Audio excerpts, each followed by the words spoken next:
Imam zadovoljstvo da ponovo budem sa doktorom Karakašom, direktorom Zavoda za javno zdravstvo, ovim povodom koji vidite iza mene.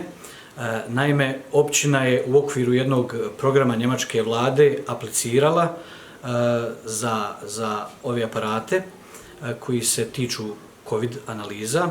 Ovo je 20. aparat koji je izišao u svijet, a prvi u jugoistočnu Evropu. Dakle, dobili smo, što podrazumijeva da je ovo prvi ove vrste u Bosni i Hercegovini, dakle, kanton, Srednjobosanski kanton, evo i općina Travnik imaju privilegiju da rade sa njim. Ja neću ulaziti u detalje i struku, to će vam reći doktor Karakaš, ali sam razumio da je on mobilnog karaktera i da je apsolutno da će podržati i biti spreman za ovaj četvrti val COVID-a pred kojim se i u kojem se mi već nalazimo.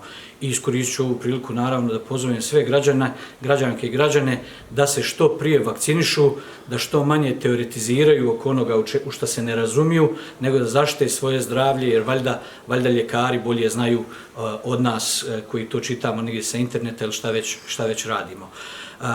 Ovo je drugi aparat iz ovoga projekta. Prvi aparat je došao u jednoj od ranijih faza i znatno je podigao sposobnosti i kapacitirao Zavod za javno zdravstvo za borbu protiv COVID-a.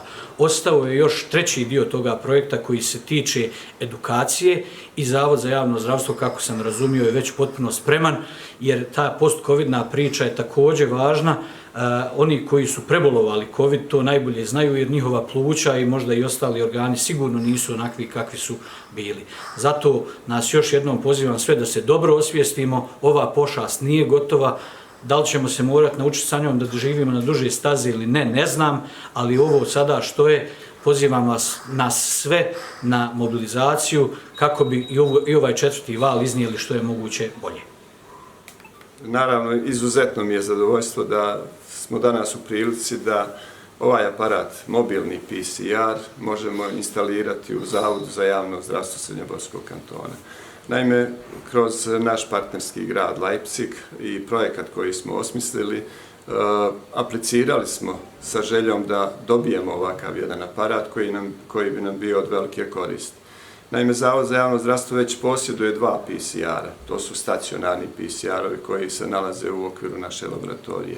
Međutim, cijeneći potrebu da ćemo nastaviti živjeti sa ovim COVID-om i da će se on epidemijski ponavljati, dakle, u formama nekakvih novih talasa, mi smo procijenili da bi nam bilo jako važno da izađemo iz naše laboratorije, da se nađemo na terenu, da se nađemo na udaljenim dijelovima, da se nađemo tamo gdje je najpotrebnije da procijenimo da li je došlo do pojave COVID-a i da sa ovakvim jednim aparatom konačno to i možemo.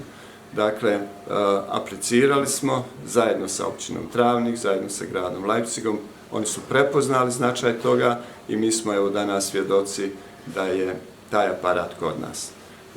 Posebno u trenucima kada je već četvrti val praktično ovdje kod nas, praktično prisutan. Mi iz dana u dan svjedočimo povećanom broju hospitaliziranih, svjedočimo povećanom broju ljudi koji su na respiratoru i nažalost svjedočimo povećanom broju ljudi koji nam umiru, koji nam odlaze.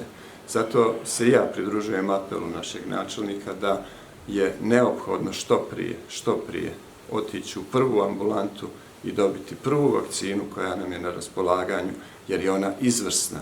Ne postoji ni jedna vakcina manje vrijedna.